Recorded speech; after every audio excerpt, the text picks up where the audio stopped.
എവിടേക്കാ കേറി വരുന്നത് ഒരു നാണം ഇല്ലാതെ? മോളെ അനു വാ, ശേഖരേട്ട ഇരിക്കെ. ഞാൻ ഇവരോട് കടന്നു പോകാൻ പറയുമ്പോഴാ നിന്റെ വക ഒരു വരവേൽപ്പ്. വരവേറ്റത് മറ്റാരെയോ, രാജേട്ടന്റെ സ്വന്തം ജ്യേഷ്ഠനെയാ, എന്റെ സ്വന്തം ചേച്ചിയുടെ ഭർത്താവിനെയും അവരുടെ മകളെയും. നിന്നോട് പലതവണ ഞാൻ പറഞ്ഞിട്ടുള്ളതാ ഇത്തരം ചീപ്പ് സെന്റിമെന്റ്സ് ഒന്നും എടുക്കല്ലേന്ന്. പിന്നെ പുതിയ വഴക്കെന്തെങ്കിലും ഉണ്ടാക്കാൻ വേണ്ടി വന്നതാണോ? വഴക്കുണ്ടാക്കാനാണെങ്കിൽ ക്ഷണക്കത്തും കൊണ്ട് ആരെങ്കിലും വരുമോ അപ്പച്ചി? ആരാടി നിന്റെ അപ്പച്ചി? ഓ, ഞങ്ങളുടെ പേരിൽ കൊടുത്ത കേസിന്റെ ക്ഷണക്കത്തായിരിക്കും. കേസുണ്ടെന്നുള്ളതൊക്കെ നേര് തന്നെയാ. ഈ കത്ത് എന്റെ മകന്റെ കല്യാണത്തിന് നിങ്ങളെയൊക്കെ വിളിക്കാനുള്ള ക്ഷണക്കത്താ.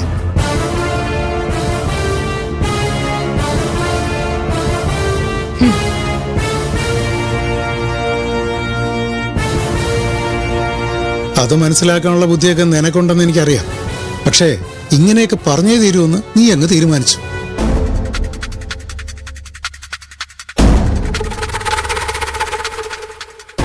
പിന്നെ ക്ഷണിക്കാതെ കയറി വന്നവരായതുകൊണ്ട് നിന്റെ ഈ ദേഷ്യവും ഞാൻ അങ്ങ് സഹിച്ചേക്കാം. ക്ഷമിച്ചേക്കാമെന്നല്ല നിന്റെ വലിയച്ഛൻ പറയുന്നത്, സഹിച്ചേക്കാം. മനീഷ പറയുന്നതൊന്നും അത്രയ്ക്ക് കാര്യമാക്കരുത് ശേഖരേട്ട. ശേഖരേട്ടൻ ഇരിക്കാം. എത്ര പറഞ്ഞാലും നിനക്ക് മനസ്സിലാവില്ലേ? രാജേട്ട അവര് പൊയ്ക്കോളും. അനിമോളുടെ കയ്യിലുള്ള ക്ഷണക്കത്ത് നമുക്ക് തന്നിട്ട് അവര് പൊയ്ക്കോളും. ഇതൊക്കെ ആരുടെ ഗൂഢാലോചനയാണെന്ന് എനിക്ക് മനസ്സിലാവും. നിനക്ക് ഇവരോട് പോകാൻ പറയാൻ കഴിയില്ല. അപ്പൊ ഞാൻ പറയാം, ഈ പെണ്ണിനെ വിളിച്ചോണ്ട് ഇറങ്ങി പോണം മനുഷ്യ. അതോ ഞാൻ പിടിച്ച് പുറത്താക്കണം? രാജാ, അത് തന്നെ നീ ചെയ്യേണ്ടത്. ഞങ്ങൾ ചെയ്തത് വലിയൊരു തെറ്റായി പോയി ചെറിയച്ച. സ്വന്തം അനിയനെ ദേഹോപദ്രവം ഏൽപ്പിക്കാനുള്ള പാപമൊന്നും എന്റെ അച്ഛൻ ചെയ്തിട്ടില്ല. വാ അച്ഛാ, നമുക്ക് പോവാം. മോളെ അനു നിക്ക്.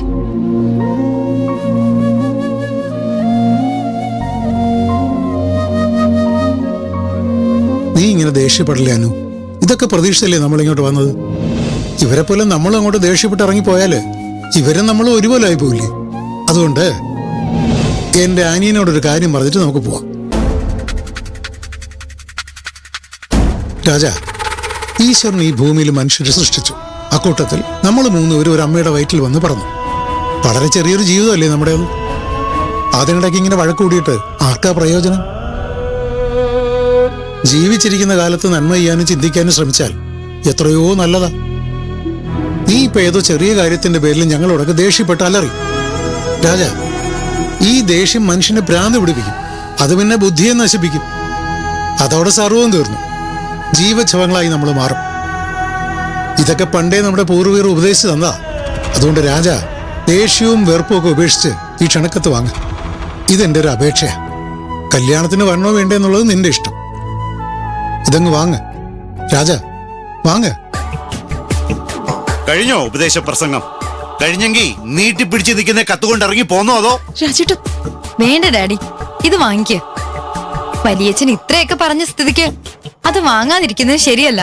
എന്താ മോളെ നീ പറയുന്നേ? അതെ ഡാഡി, വലിയച്ഛൻ ഇത്ര വിനയത്തോടുകൂടി നീട്ടി നിൽക്കുന്ന ഈ കത്ത് നമ്മൾ ഇനിയെങ്കിലും വാങ്ങിയില്ലെങ്കിൽ ദൈവകോപം ഉണ്ടാവും. അത് വാങ്ങ് ഡാഡി.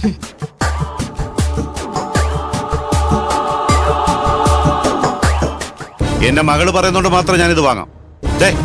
ഇപ്പോഴേ പറഞ്ഞേക്കാം, കല്യാണത്തിന് ഞങ്ങൾ ആരും വരില്ല. അത് നിങ്ങളുടെ ഇഷ്ടം, നിങ്ങളുടെ തീരുമാനം. രണ്ടാളും കൂടി ഇത് വാങ്ങൂ. ശോഭേ, വാങ്ങൂ. ഞാൻ വരും ശേഖരേട്ട. സന്തോഷമായി രാജ, സന്തോഷമായി. യശോദയ്ക്കുള്ള കത്തും ഇതിനകത്തുണ്ട്. കല്യാണത്തിന് വരണം. അക്കാര്യം എന്റെ അനിയൻ പറഞ്ഞു കഴിഞ്ഞതല്ലേ. ശേഖരേട്ടൻ പോ.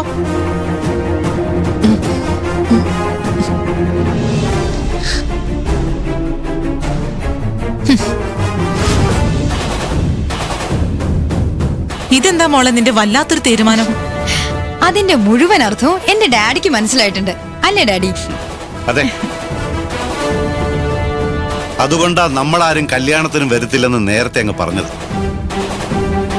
അതിലവർ സന്തോഷിക്കട്ടെ. നമ്മള് കല്യാണത്തിന് പോകും.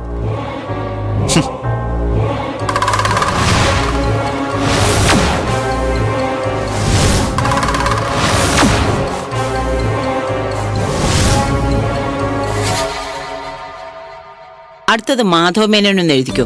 ഉണ്ണികൃഷ്ണൻ നായർക്കായി. അടുത്തത് രാധാകൃഷ്ണപിള്ള.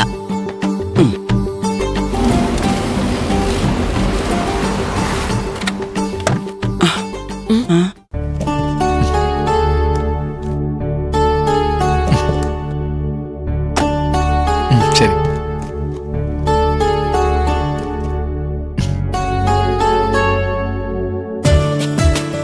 ആഹാ, ജേട്ടൻ പുതിയ ടി വി വാങ്ങിയോ? അയ്യോ, കല്യാണമൊക്കെ അടുത്ത് വരെയല്ലേ, ചേട്ടന് സമാധാനാവട്ടെ. അതേതായാലും നന്നായി.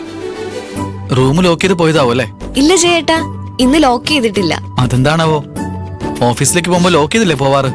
വലിയേട്ടൻ ഇന്ന് ഓഫീസിലേക്കല്ല പോയത്, ഇവിടെ അടുത്തെവിടെ പോയതാ. ഇപ്പൊ വരാന്ന് പറഞ്ഞാ പോയത്. അത് സൗകര്യമായി. ഇതവിടെ കൊണ്ട് ഫിറ്റ് ചെയ്യാലോ. വാ.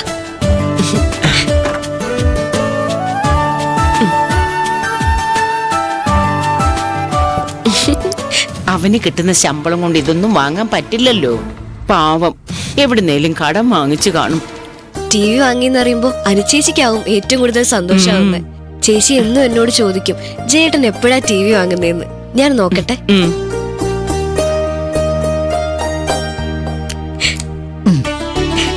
എങ്ങനുണ്ട്? അച്ഛമ്മ, പൊട്ടിയതിനേക്കാൾ നല്ല ടി വിയാ. ഉം. ഇവര് രണ്ടുപേരും പൊട്ടിച്ചതിന് പകരം പുതിയ ടി വി ഉണ്ടെന്ന് വെച്ചിട്ടുണ്ടെന്ന് ചേട്ടൻ വരുമ്പോ അച്ഛമ്മ പറഞ്ഞേക്ക്.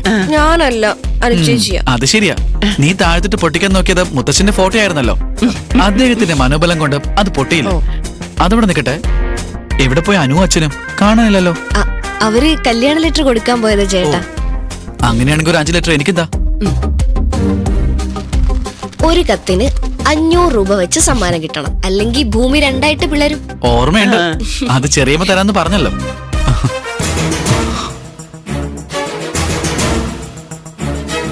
പൊട്ടിപ്പോയി ടി വിക്ക് പകരം മറ്റൊന്ന് കൊണ്ടുവച്ചിട്ടുണ്ട്. സെക്കൻഡ് ഹാൻഡ് അല്ല, പുതിയതാ. പുതിയതോ? അതെ. എവിടുന്നാ അതിനുള്ള കാശ്? നിന്നോടാ ചോദിച്ചേ എവിടുന്നാനുള്ള കാശെന്ന്? ഞാനൊന്ന് പറഞ്ഞല്ലോ, ഒരു കൂട്ടുകാരന്റെ കയ്യിൽ നിന്ന് കടം വാങ്ങിച്ചതാ. ശരി, വാങ്ങിയ കടം തിരിച്ചടക്കാൻ എന്ത് മാർഗാ കണ്ടിരിക്കുന്നത്? കടം വാങ്ങുമ്പോ അതും കൂടി മനസ്സിലുണ്ടാവണല്ലോ. ഇവിടെ മാസാമാസം തരുന്ന 6000 എന്ന് കുറയ്ക്കാനാണോ ഉദ്ദേശം? അല്ല ചേട്ടാ, 1-2 എക്സ്ട്രാ വർക്കുകൾ ഏറ്റെടുത്തിട്ടുണ്ട്. മാസം 2000-2500 വെച്ച് കിട്ടും. അതിന്ന് കുറച്ചിട്ട് കടം വീട്ടും. അപ്പൊ എക്സ്ട്രാ ജോലിയിൽ നിന്ന് കിട്ടുന്ന പണത്തിൽ നിന്ന് ഈ വീട്ടിലേക്ക് ഒന്നുമില്ല.